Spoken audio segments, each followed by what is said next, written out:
দর্শক, বিডি আর্কাইভের নিয়মিত আয়োজন সমসাময়িকে আপনাদের সবাইকে স্বাগত। আপনাদের সাথে আছি আমি মোহাম্মদ ওমর ফারুক এবং আমাদের অতিথি হিসাবে আছেন বৈষম্য বিরোধী ছাত্র আন্দোলনের বরিশাল বিশ্ববিদ্যালয়ের সমন্বয়ক মোহাম্মদ তারিক হোসেন। তারিক, আপনি কেমন আছেন? আলহামদুলিল্লাহ ভাইয়া, ভালো আছি। তারিক, আপনি তো পুরো আন্দোলনের সময়টা বরিশাল বিশ্ববিদ্যালয়তেই ছিলেন। বরিশাল বিশ্ববিদ্যালয়ের হল বন্ধ হয়েছে কত তারিখে? বরিশাল বিশ্ববিদ্যালয়ের হল বন্ধ হয়েছে যে কারফিউ যেই দিন আর কি শুরু হয়, ঠিক সেই দিন রাত 1:30টার সময় আমাদেরকে জোরপূর্বক হল থেকে নামাই দেওয়া হয়েছে। কিন্তু তার আগের দিন, মানে তার ওই দিন পর্যন্ত আমরা হল দখল করেছিলাম। আমরা কোনোভাবেই আমাদের ছেলেদের হল এবং মেয়েদের হল বেদখল হতে দিই নাই। অর্থাৎ আপনাদের হল তাহলে কি, মানে পুরো সময়টা আপনারা হলেই ছিলেন তাহলে? জি ভাইয়া, আমরা হলেই ছিলাম। আচ্ছা আচ্ছা। বরিশাল বিশ্ববিদ্যালয়ের সবচেয়ে চোখে পড়ার ঘটনা আমরা দেখেছি, সেখানে বিজিবি, পুলিশ, র্যাব তারা আপনাদের কাছে আত্মসমর্পণ করছে আসলে। তো এই ঘটনাটা আমরা জানতে চাচ্ছি যে আসলে মানে পুরো দেশে আমরা দেখেছি যে অর্থাৎ সর্বপ্রথম দিকের একদম বিজয় ছিল ওটা, যেখানে যৌথ বাহিনী সবাই আপনাদের কাছে আত্মসমর্পণ করতে বাধ্য হয়েছিল। একটু যদি বলতেন বিস্তারিত। আসলে যদি এটা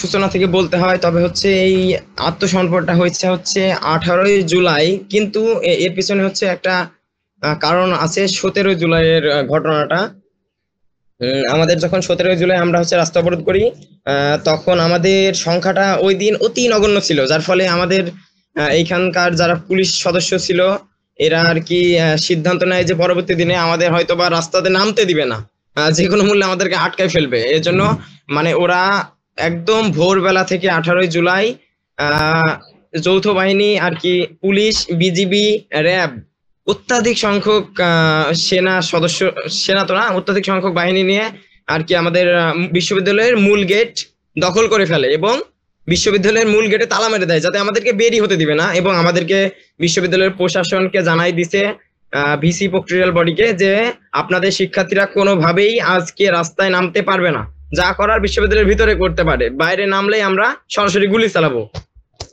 তো এরপর আমরা কি শুরু করলাম, বিশ্ববিদ্যালয়ের হলগুলোতে আমরা সবাইকে ডাকাডাকির মাধ্যমে নামাই নিয়ে এসে মানুষ জড়ো করা শুরু করলাম।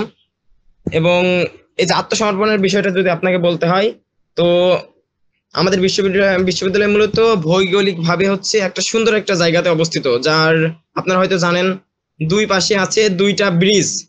তো যার ফলে কোনো বাহিনীকে বা কোনো দুষ্কৃতকারীকে যদি আসতে হয়, এই 2টা ব্রিজ অতিক্রম করে আসতে হবে প্রথমত, আর যেটা ওদের আতঙ্কের নাম, কারণ এই ব্রিজ পার হওয়াটা ওদের জন্য অনেক কষ্টসাধ্য, কারণ আমরা ব্রিজের মুখ থেকে আটকে দিতে পারি ওদেরকে।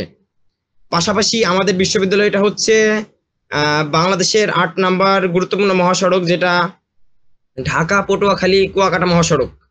আর ঠিক এই মহাসড়কের সামনে আমাদের বিশ্ববিদ্যালয় অবস্থিত এবং বিশ্ববিদ্যালয়ের প্রধান ফটক অবস্থিত, যার ফলে আমরা মূল গেট থেকে বের হয়েই আমরা রাস্তাতে অবস্থান করতে পারি। সেক্ষেত্রে আমাদের 1 মিনিটও সময় লাগে না। আর ঠিক রাস্তার পিছনে আছে আমাদের বিশ্ববিদ্যালয়ের শিক্ষার্থীদের অনেকগুলো মেস, যেটা 4-5 তলা মেস। তো এখন আমরা যখন সকাল 11টার সময় রাস্তা অবরোধের উদ্দেশ্যে আসি, তখন অত্যাধিক সংখ্যক জড়ো হওয়ার পরে আমরা গেটে তালা ভেঙে বের হয়ে যাই। সেখানে পুলিশ কোনোভাবেই আমাদেরকে থামাইতে পারে না। এরপর এক পর্যায়ে শুরু হয় টিয়ার শেল নিক্ষেপ, গুলি বর্ষণ, সাউন্ড গ্রেনেড। তো এই সময়ে অনেক হতাহত হয়। আনুমানিক 3 থেকে 3.5 ঘন্টা এর মতো আমাদের সাথে হামলা পাল্টা হামলা হয়। এটা কত তারিখের ঘটনা? এটা 18ই জুলাই দুপুর 12টা থেকে 3টা পর্যন্ত আর কি। এগুলো ছাত্রলীগ ছিল নাকি শুধু পুলিশ বা এই বাহিনীর সদস্যরা ছিল? ছাত্রলীগ ছিল, কিন্তু আর কি ছাত্রলীগ যোগ দিতে পারে নাই, কারণ আপনারা হয়তো হলগুলোর ভিতরে তো ছাত্রলীগ ছিল, তো আপনারা কি ছাত্রলীগকে আগেই বের করে দিয়েছিলেন? ছাত্রলীগের সাথে আমাদের 18 তারিখ পর্যন্ত ভাই কোনো সংঘর্ষ হয় নাই। পরবর্তীতে একদিন আর কি ওরা হামলা করছিল, কিন্তু এই 18 তারিখে না। ওদেরকে মোটামুটি আমরা হল থেকে বের করে দিয়েছিলাম, যার ফলে আমাদের বিশ্ববিদ্যালয়ের হলে ওদের কোনো প্রভাব ছিল না এই আন্দোলনের সময় আর কি। আচ্ছা, ওদের শক্তিশালী কোনো অবস্থান ছিল না, সাধারণ শিক্ষার্থীদের দখলেই মূলত হলটা ছিল। হলগুলো ছিল। ছিল না, যার ফলে পারে নাই আর কি। শক্তিশালী অবস্থান থাকলে অবশ্যই তাহলে আপনি আমাদেরকে বলছেন যে এই মানে যৌথ বাহিনী কি আত্মসমর্পণের জন্য আসলে আপনাদের সবচেয়ে মানে গুরুত্বপূর্ণ পয়েন্ট হিসেবে কাজ করছে আপনাদের ভৌগোলিক অবস্থান। ভৌগোলিক অবস্থান প্লাস হচ্ছে আবার আরেকটা জিনিস আমি আপনাকে অ্যাড করি, এই যে আমরা যখন মূলত হচ্ছে ইট নিক্ষেপ করি, তখন সেই সময় ওরা বিশ্ববিদ্যালয়ের প্রধান ফটক থেকে একটু পিছিয়ে যেয়ে বিল্ডিং এর সামনে ওই জায়গাতে অবস্থান করে। এবং আপনারা জেনে অবাক হবেন, আমরা ঠিক তার আগের দিন বিকেলে প্রত্যেকটা বিল্ডিং এর ছাদে প্রচুর সংখ্যক ইট উঠায় রাখছিলাম, যেটা হচ্ছে 5 তলাতে। তো যার ফলে ওই পরিস্থিতিতে ওদের মাথার উপর ইট নিক্ষেপ করা হয় এবং ওরা হচ্ছে কোথায় দাঁড়াবে এমন জায়গায় পাচ্ছিল না। পাশাপাশি আসলে চতুর্মুখী মানে হামলার একটা মুখোমুখি ওরা হয়েছিল। জি জি।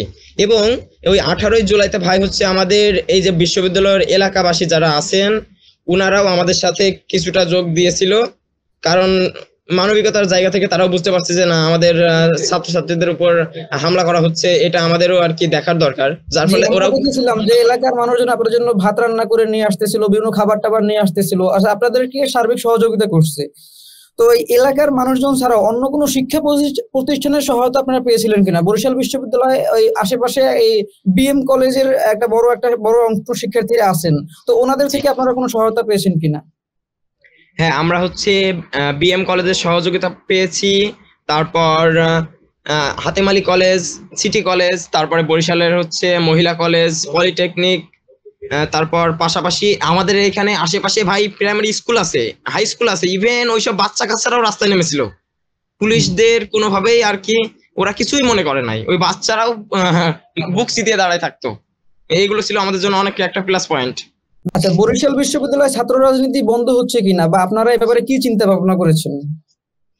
জি, বরিশাল বিশ্ববিদ্যালয় থেকে ছাত্র রাজনীতি বন্ধের জন্য আমরা বিশ্ববিদ্যালয়ের প্রক্টর মহোদয় এবং যারা হচ্ছে আছেন দায়িত্বপ্রাপ্ত সকলকে অবহিত করছিলাম, এবং তারা হচ্ছে মিটিং করে এটা সিদ্ধান্ত নিচ্ছে যে বরিশাল বিশ্ববিদ্যালয়ে কোনো লেজুর ভিত্তিক ছাত্র রাজনীতি থাকতে পারবে না, এবং বরিশাল বিশ্ববিদ্যালয়ের ভিতরে কোনো ব্যানারে সভা সমাবেশ কিছুই করা যাবে না।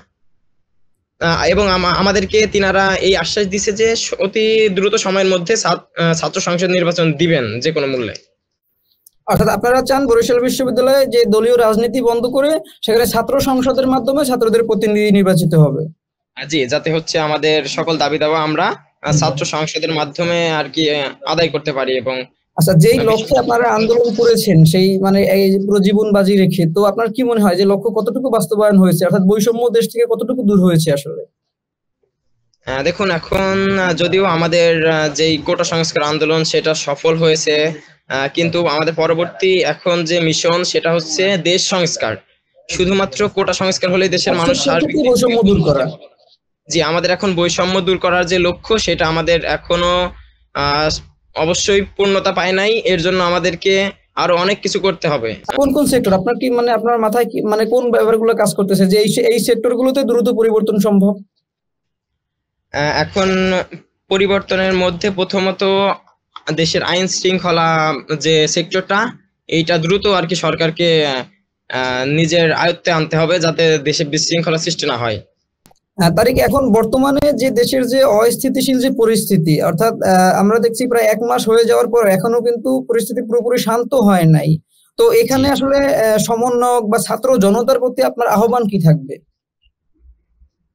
এখন সকলের প্রতি আমাদের আহ্বান থাকবে যে সকলে যাতে চোখ কান খোলা রেখে সার্বিক দিক আমরা খেয়াল রাখি। কারণ এখন যদিও দেশ থেকে আর কি বৈষম্য কিছুটা দূর হলেও, সরকারের পতন হলেও, কিন্তু এই যে সাবেক প্রধানমন্ত্রী শেখ হাসিনা উনি ভারতে বসে বিভিন্ন চক্রান্ত করতেছে, যে কোনো সময় দেশে যে কোনো কিছু হতে পারে।